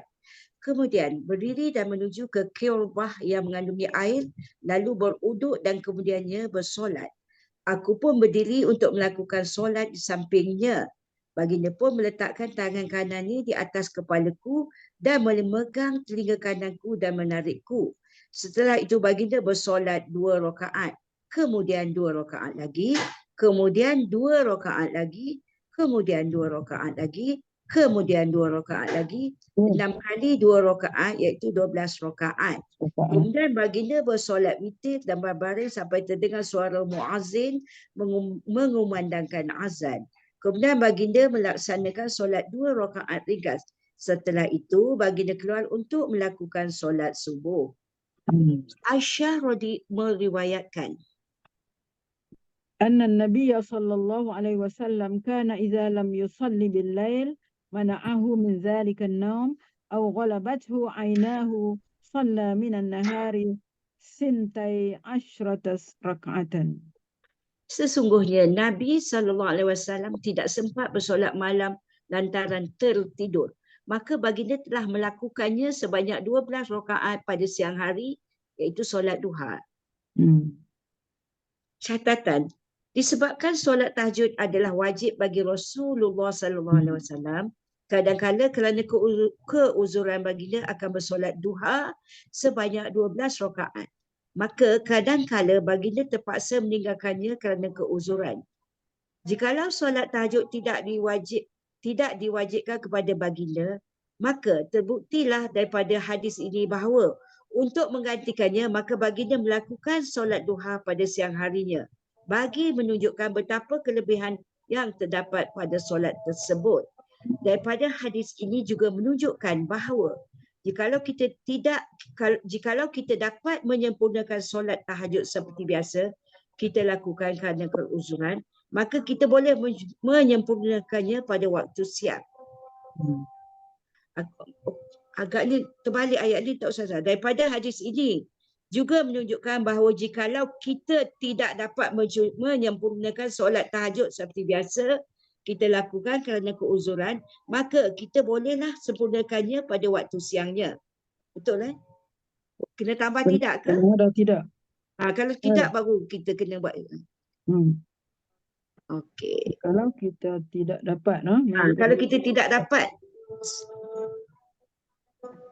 mulakan solat tahajud secara ringan. Abu Hurairah radhiyallahu anhu meriwayatkan, عن النبي صلى الله عليه وسلم قال إذا قام أحدكم من الليل فليفتتح صلاته بركعتين خفيفتين. Nabi SAW telah bersabda, apabila salah seorang daripada kamu bangun untuk bersolat tahajud, maka hendaklah ia memulai solatnya itu dengan 2 rakaat yang ringan. Yang pendek. Jumlah rakaat solat tengah malam. Zaid bin Khalid al-Juhaini meriwayatkan, لأرمقن صلاة النبي صلى الله عليه وسلم فتوسدت عتبته أو فسطاطه فصلى رسول الله صلى الله عليه وسلم ركعتين خفيفتين ثم صلى ركعتين طويلتين ثم صلى ركعتين وهما دون اللتين قبلهما ثم صلى ركعتين وهما دون اللتين قبلهما ثم صلى ركعتين وهما دون اللتين قبلهما ثم صلى ركعتين وهما دون اللتين قبلهما ثم أوتر فذلك 13 ركعة. sesungguhnya aku melihat Rasulullah SAW bersolat tatkala aku tidur di ambang pintu rumahnya. Rasulullah telah mengerjakan solatnya dengan pendek sekali. Selepas itu, baginda bersolat 2 rakaat dengan panjang sekali. Kemudian, bersolat 2 rakaat agak pendek dari 2 rakaat yang sebelumnya. Kemudian, baginda bersolat lagi 2 rakaat yang lebih pendek dari sebelumnya. Kemudian, baginda bersolat witir. Dengan yang demikian, jumlah rakaat solat baginda adalah 13 rakaat. 11 rakaat tahajud semasa bulan Ramadan. Abu Sulaimah bertanya kepada Aisyah radhiyallahu anha, berapakah rakaat solat tahajud yang biasa dilakukan oleh Rasulullah sallallahu alaihi wasallam pada bulan Ramadan? Jawab Aisyah, ما كان رسول الله صلى الله عليه وسلم لا يزيد في رمضان ولا في غيره عن 11 ركعة يصلي 4 لا تسأل عن حسنهن وطولهن ثم يصلي 4 لا تسأل عن حسنهن وطولهن ثم يصلي 3. فقالت عائشة رضي الله عنها قلت يا رسول الله أتنام قبل أن توتر؟ فقال يا عائشة إن عيني تنامان ولا ينام قلبي. pada bulan Ramadan sebagaimana lain-lain bulan, tidaklah baginda lakukan lebih daripada 11 rakaat tahajud, iaitu 8 rakaat tahajud dan 3 rakaat witir. Janganlah ditanya akan kebagusannya. Kemudian baginda bersolat 4 rakaat. Janganlah ditanya akan kebagusan dan panjangnya. Kemudian baginda bersolat sebanyak 3 rakaat. Kata Aisyah, aku bertanya kepadanya, ya Rasulullah, adakah kamu tidak tidur sebelum berwitir? Baginda bersabda, ya Aisyah, sesungguhnya mataku tidur akan tapi hatiku jaga. Catatan, terbukti daripada hadis ini bahawa Rasulullah SAW melakukan 11 rakaat solat tahajud. Walau bagaimanapun, menurut hadis yang lain, baginda ada melakukan 13 rakaat solat tahajud. Ulama memberi jawapan bahawa kebanyakan rakaat solat yang dilakukan oleh baginda ialah sebanyak 11 rakaat dan kadang-kala 13 rakaat. Tahajud yang panjang. Huzaifah radhiyallahu anhu meriwayatkan bahawa pada suatu ketika beliau menyertai Rasulullah sallallahu alaihi wasallam bersolat tahajud. Baginda membaca doa berikut. Allahu Akbar Zul Malakuti wal Jabaruti wal Kibriyai wal Azamati. Allah Maha Besar, Tuhan Jabarut, Malakut dan kebesaran. Kemudian selepas membaca surah Fatihah, baginda membaca surah Baqarah lalu rukuk yang lamanya selama-lama baginda qiyam. Itu selamanya baginda berdiri.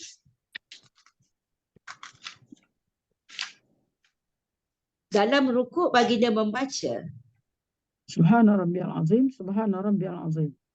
Maha suci Tuhanku yang maha besar dan maha suci Tuhanku yang maha besar. Lalu baginda iktidal, baginda membaca. Li rabbil hamdu, li rabbiyal hamdu, li rabbiyal hamdu. Untuk Tuhanku segala pujian, untuk Tuhanku pujian. Di dalam iktidal ini lamanya baginda berdiri selama yang baginda rukuk tadi.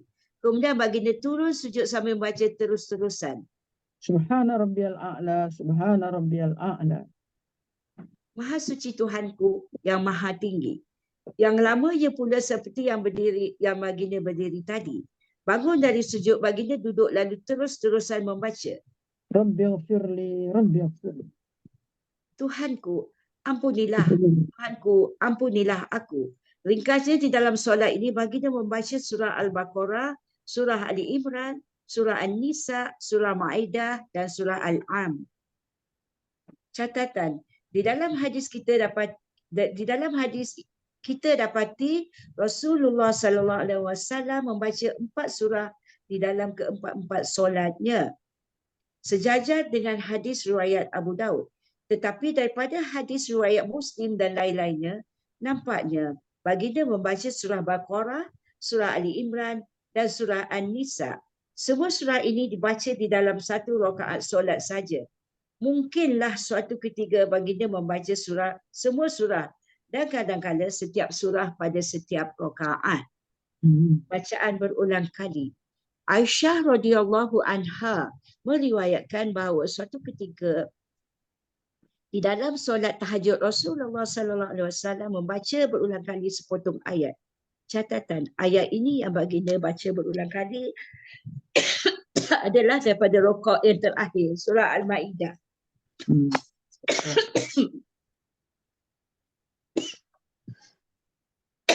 Aisyah meriwayatkan anna Rasulullah sallallahu alaihi wasallam kana yusalli min al-lail 11 rak'atan yuthiru minha biwahidatin fa idza faragha minha ittaja'a ala shaqqihi al-ayman. Sesungguhnya Rasulullah sallallahu alaihi wasallam melaksanakan solat di malam hari. Ada orang boleh ganti ke? Sebanyak 11 rakaat. Baginda mengerjakan solat witir 1 rakaat. Setelah selesai melakukan solat itu, baginda akan berbaring di atas lambung kanannya.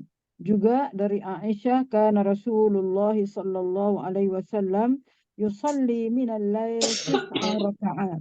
Rasulullah SAW bersolat malam sebanyak 9 rakaat. Juga dari Aisyah, qama Rasulullah SAW bi ayatin min al-Qur'ani lailatan. Rasulullah SAW bersolat semalaman dengan 1 ayat Al-Quran. Bacaan surahnya ialah saya buat. Abdullah bin Mas'ud meriwayatkan, Sallaitu lailatan ma'a Rasulillah sallallahu alaihi wasallam falam yazal qa'iman hatta hamamtu bi amri qila lahu wa ma hamamta bihi qala hamamtu an aq'uda wa ada an Nabiy sallallahu alaihi wasallam. pada suatu malam aku telah bersolat bersama-sama dengan Rasulullah sallallahu alaihi wasallam.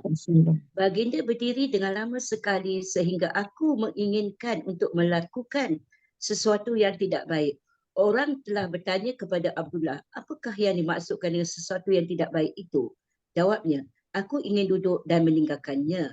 Abdullah bin Syakiki bertanya kepada Aisyah radhiyallahu anha mengenai solat Rasulullah sallallahu alaihi wasallam. Aisyah menjawab, Kana yusalli lailan tawilan qa'iman wa lailan tawilan qa'idan. Fa idza qara'a wa huwa qa'imun raka'a wa sajada wa huwa qa'imun. Fa idza qara'a wa huwa jalisun raka'a wa sajada wa huwa jalisun. Rasulullah sallallahu alaihi wasallam telah bersolat malam lama sekali. Baginda melakukannya sambil berdiri. Pada malam lainnya, baginda akan bersolat lama sekali dan dilakukannya sambil duduk.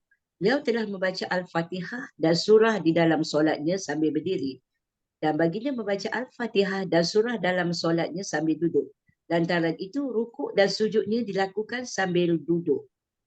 Hafsyah radhiyallahu anha meriwayatkan, كان رسول الله صلى الله عليه وسلم يصلي في سبحته قاعدا ويقرأ بالسورة ويرتلها حتى تكون أطول منها. Rasulullah sallallahu alaihi wasallam telah bersolat sambil duduk. Beliau membaca surah Al-Quran serta mentartilkannya sehingga bacaannya lebih lama dari surah yang lebih panjang yang dibaca dengan mentartilkannya. Aisyah radhiyallahu anha berkata, أن النبي صلى الله عليه وسلم لم يمت حتى كان أكثر صلاته وهو جالس. sesungguhnya Nabi SAW tidak wafat sehinggalah kebanyakan solatnya dilakukan sambil duduk. Ibnu Umar radhiyallahu anhu meriwayatkan, صليت مع رسول الله صلى الله عليه وسلم ركعتين قبل الظهر وركعتين بعدها وركعتين بعد المغرب في بيته وركعتين بعد العشاء في بيته. Aku telah bersolat bersama-sama dengan Rasulullah SAW sebanyak 2 rakaat sebelum solat zuhur dan 2 rakaat sesudahnya. 2 rakaat sesudah solat maghrib dan 2 rakaat sesudah solat isyak di rumahnya. Hafsyah radhiyallahu anha meriwayatkan, أن رسول الله صلى الله عليه وسلم كان يصلي ركعتين حين يطلع الفجر وينادي المنادي قال أيوب وأراه قال خفيفتين. sesungguhnya Rasulullah SAW telah mengerjakan solat 2 rakaat pada terbit fajar dan muazzin sedang melaungkan azan. Ayub berkata, aku kira melihatnya baginda bersolat 2 rakaat yang ringkas. Ibnu Umar meriwayatkan, حفظت من رسول الله صلى الله عليه وسلم 8 ركعات ركعتين قبل الظهر ركعتين بعدها ركعتين بعد المغرب ركعتين بعد العشاء. قال ابن عمر وحدثتني حفصة بركعتي الغداة ولم أكن أراهما من النبي. aku telah memelihara amalan-amalan dari Rasulullah SAW yang merupakan solat 8 rakaat sebelum solat zuhur dan 2 rakaat selepasnya. 2 rakaat selepas maghrib dan 2 rakaat selepas isyak. Kata Ibnu Umar, Hafsyah telah berkata kepadaku mengenai 2 rakaat solat fajar, tetapi aku tidak pernah melihatnya dengan mata kepalaku sendiri. Abdullah bin Syaqiq telah bertanya kepada Aisyah mengenai solat rawatibah Rasulullah sallallahu alaihi wasallam. Aisyah menjawab, كان يصلي قبل الظهر ركعتين وبعدها ركعتين وبعد المغرب ركعتين وبعد العشاء ركعتين وقبل الفجر 2. 2 rakaat sebelum zuhur dan 2 rakaat selepasnya, 2 rakaat selepas maghrib, 2 rakaat selepas isyak dan 2 rakaat sebelum solat subuh. Hashim bin Damrah telah bertanya kepada Ali radhiyallahu anhu mengenai solat Rasulullah sallallahu alaihi wasallam di siang hari. Ali menjawab, kamu tidak mampu melakukannya. Kami berkata, apa yang kamu mampu, kami akan mengerjakannya. Ali berkata, كان إذا كانت الشمس منها هنا كهيئتها منها هنا عند العصر صلى ركعتين وإذا كانت الشمس منها هنا كهيئتها منها هنا عند الظهر صلى 4 ويصلي قبل الظهر 4 وبعدها ركعتين وقيل العصر 4 يفصل بين كل ركعتين بالتسليم على الملائكة المقربين والنبيين ومن تبعهم من المؤمنين والمسلمين. apabila matahari berada di sini, Ali menunjukkan ke arah timur, sebagaimana matahari itu berada di sini, iaitu di sebelah barat. Ketika waktu asar, baginda akan bersolat 2 rakaat. Dan apabila matahari berada di sini, iaitu sebelah barat ketika waktu zuhur, beliau akan bersolat 4 rakaat. Nabi SAW bersolat zuhur 4 rakaat. Sesudahnya 2 rakaat dan sebelum asar 4 rakaat. Beliau dipisahkan antara 2 rakaat dengan ucapan salam kepada malaikat al-muqarrabin semua orang-orang yang beriman dan Islam. Solat duduk dan berdiri.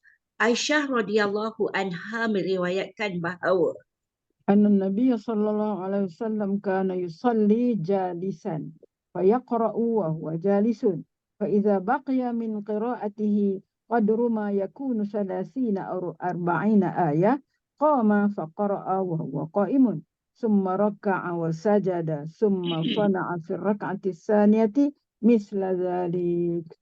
pada masa baginda dalam keuzuran, pernah baginda membaca juzuk Al-Quran di dalam solat nafilnya. Baginda lakukan ini sedang baginda bersolat duduk. Dan sebelum baginda rukuk, ketika mana ayat-ayat tersebut tinggal kira-kira 30 ke 40 ayat, baginda pun bangun membaca sambil berdiri. Kemudian baginda rukuk dan sujud. Begitu pada rakaat kedua, baginda lakukan cara yang sama. Catatan. Sebahagian besar ulama membuktikan bahawa daripada hadis ini bahawa dibenarkan seseorang itu melakukan solat sambil duduk lalu untuk rukuk dan sujud dia bangun dahulu. Begitulah juga sebahagian besar ulama berpendapat bahawa seseorang itu solat berdiri kemudian untuk rukuk dan sujud dia duduk dahulu. Tetapi menurut sebahagian ulama, perkara ini hanya dibenarkan kepada orang yang melakukan solat duduk lalu bangun untuk rukuk dan sujud. Perhatian, tetapi hendaklah diingat bahawa cara ini hanyalah dibenarkan untuk solat nafil saja dan bukan solat fardu yang mana duduk itu tidak dibenarkan. Bagi mereka yang ada kuasa untuk solat berdiri kerana qiyam, berdiri, itu adalah wajib. Catatan Qasar Nabawi muka surat 160. Solat tarawih adalah sunnah bagi mazhab ahli sunnah wal jamaah.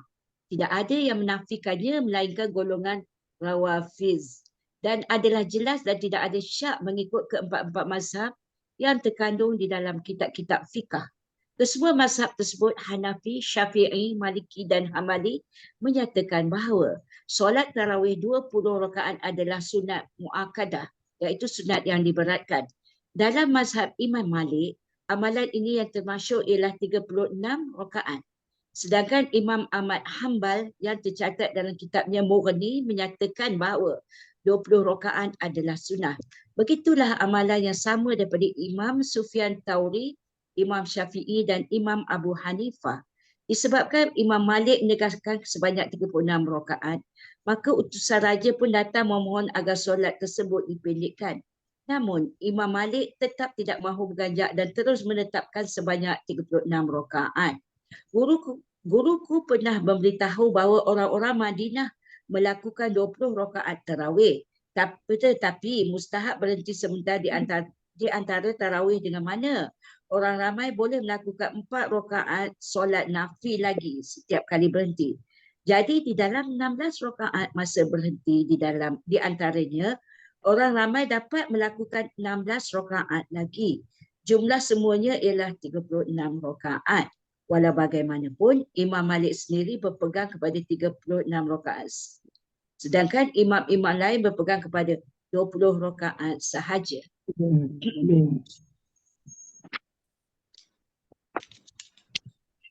Mengenai ibadah Rasulullah. Ustazah nak tanya, yang apa isyak tu diorang kata, kalau ikut dari yang saya baca tadi, dia kata 2 rakaat sunat kan? Tapi ada dalam mana ke saya dah lupa, kata 4 rakaat isyak. Yang lebih bagus, mana yang bagus? Ini yang tak tahu, dalam buku ni 2. Ada dalam ni buku lain dia sebut lah hadis tu kan, dia sebut hadis tu kata yang dalam buku ni 2, jadi mana? Yalah, kita kira gini lah, siapa yang buat lebih dia dapatlah pahala lebih. Lagi pula bila kita buat 4 tu ada dikatakan kita akan dapat pahala seolah-olah macam kita semayang pada malam Lailatul Qadar. Kan? Betul. Yang ada kita jumpa dalam buku lain lah. Ya, seperti mana Lailatul Qadar. Jadi kalau kita Satu buat salam saya, satu salam ni. satu salam. Satu salam, tak ada ayat awal kot. 4 rakaat satu salam. 4 rakaat satu salam. Untuk asar pun Ustazah kan? Untuk asar pun Ustazah kan? Asar. sebelum. Sebelum. Untuk asar dah. Sebelum Asar dah. Empat Asar, rakaat. asar sebelum asar dan isyak ba'diyah. Selepas Isyak. Zuhur pun ada qabliyah, ba'diyah. Yalah. Tapi yang empat yang satu salam tu asar dengan isyak aja Ustazah kan? Macam mana? Sama kot ni. Apa ni? Kalau yang Zuhur 4 rakaat juga.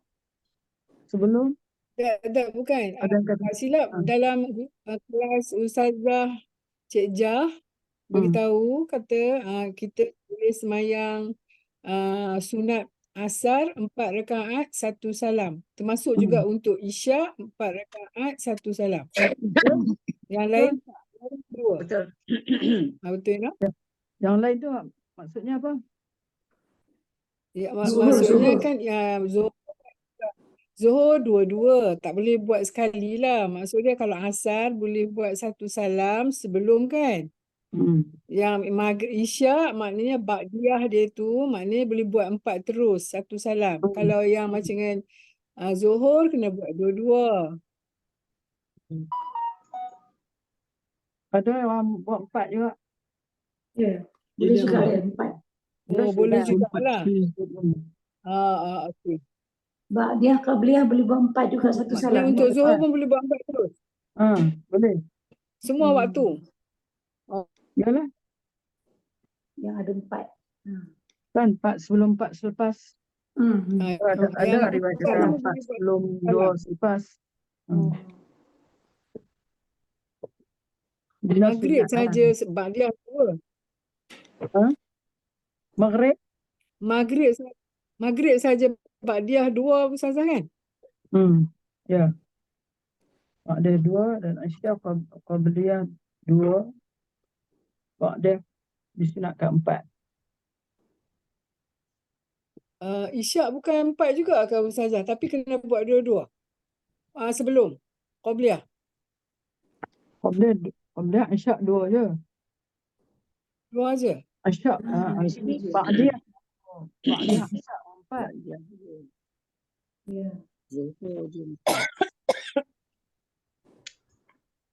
Okey. Ustazah, kalau ikut yang cerita Rasulullah buat tahajud ni, dia selepas tahajud dia tidur balik. Tidur balik tunggu azan.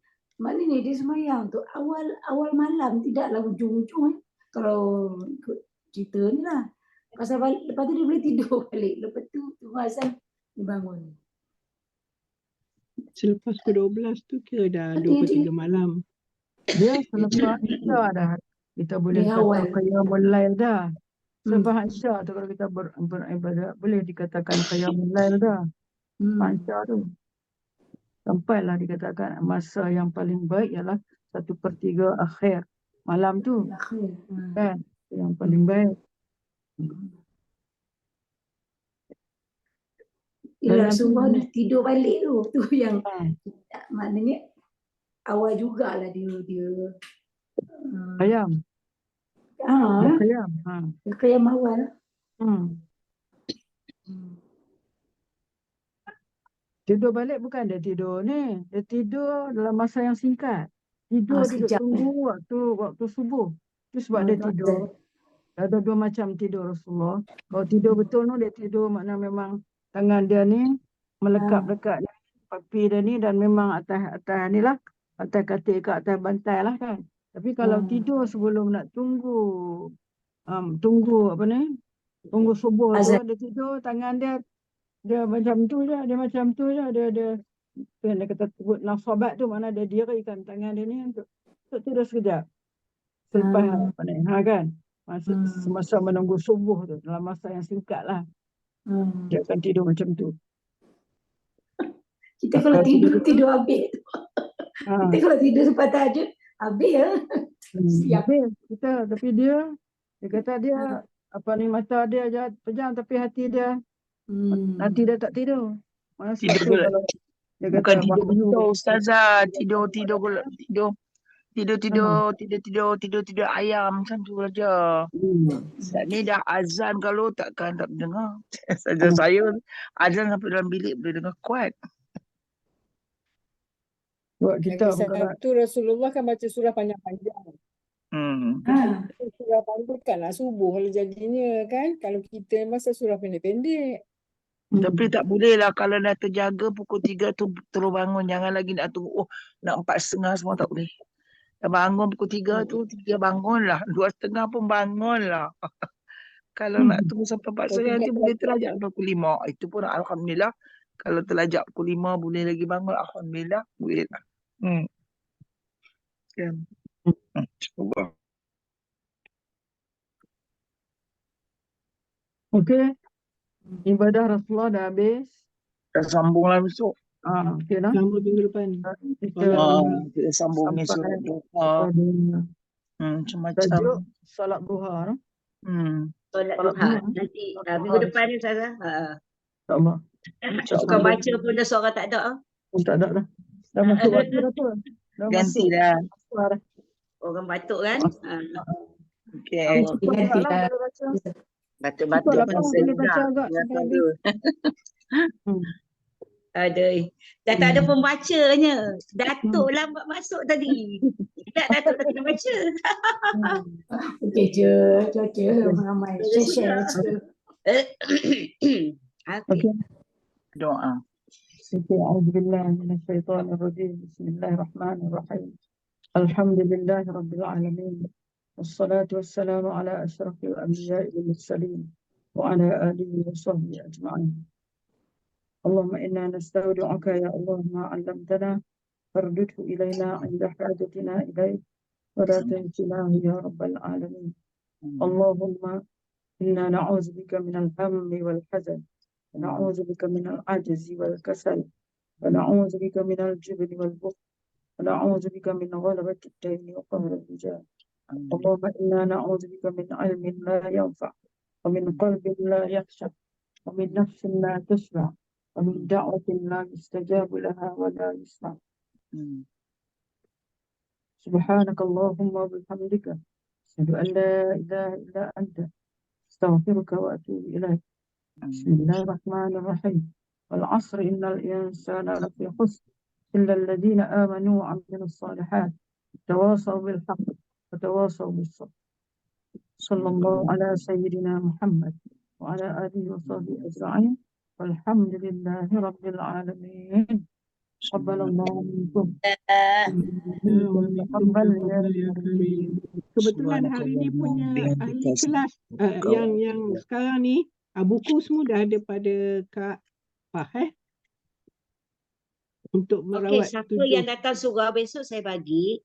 Kak Mun insya-Allah kalau saya round-round ke belakang tu saya pergi hantar dengan Kak Iman insya-Allah. Yang lain macam Pak Izzah saya akan bagi kepada Kak Rawizah. Jadi Pak Izzah datang rumah Kak Rawizah lah ya. Kak Somzen. Somzen tak apa, dia orang pagi besok, dia orang biasanya ada datang surau.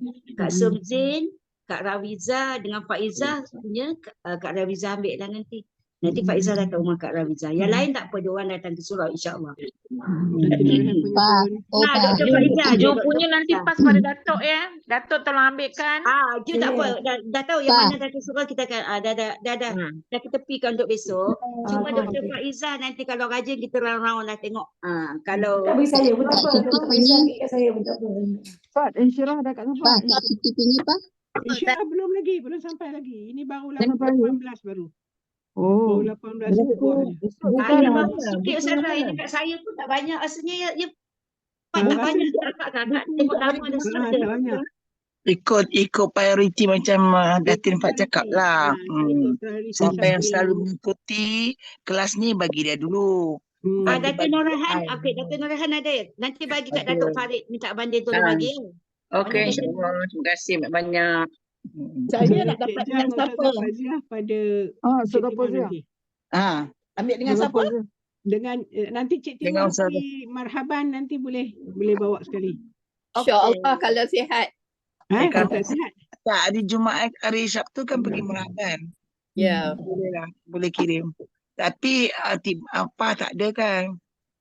Oh saya Nepal tak satu sebab anak buah bertunang. Jadi kena pergilah yang reference kan. Dah, bukan kita nak teruskan, belum lagi kan. Kita ada lagi kan. Belum. Kita ada lagi kan? Ada masa Ada lagi. Okey. So Tapi besok insyaAllah petang, ya. besok Amun. petang macam mana semua kawan-kawan boleh hadir ke dalam masa pencalonan tu pukul 6.30. Saya rasa macam saya faham lah. Saya datang subuh pun kungkang-kungkang juga. Saya pun malu. Kalau banding saya dah perasan dari belakang tu siapa batuk. Kamu Nama yang saya type dalam WhatsApp AJK saya akan bagi saja pada SU, okey? Okey, boleh. Saja. Sebab pengundiannya bukan sekarang, pengundiannya bulan 11. Itu sajalah. InsyaAllah kamu tak janjilah. Kalau rasa batuk korang datang. Malulah saya malu batuk lah. Kak Mun, kita pergi khatam hari Sabtu tu, boleh arrange transport, tak nak pergi situ tu macam mana Dia kata siapa yang bawa kereta boleh masuk jalan dusun dan park kereta dalam futsal tu. Sebab futsal tu dah tak pakai lagi kawasan tu. Dah dilapang, dah dibersihkan. Jadi boleh park kereta dalam tu. Park kereta. Jangan letak tepi-tepi jalan dusun ya. Jalan dusun. Park kereta dalam futsal. Dalam Dia suruh buka pintu futsal tu. ada kat futsal dia akan buka pintu keluar saja futsal sebentar tak saja. Melintas saja. Ya. Melintas saja sedikit. Macam tu je. InsyaAllah lah. Jadi kumpul lah nanti. InsyaAllah. Ya. Pukul berapa kamu? Esok? Pukul 9 macam biasa lah. Pukul 9 nak ada kat situ. 9 nak ada. 9.30 tak?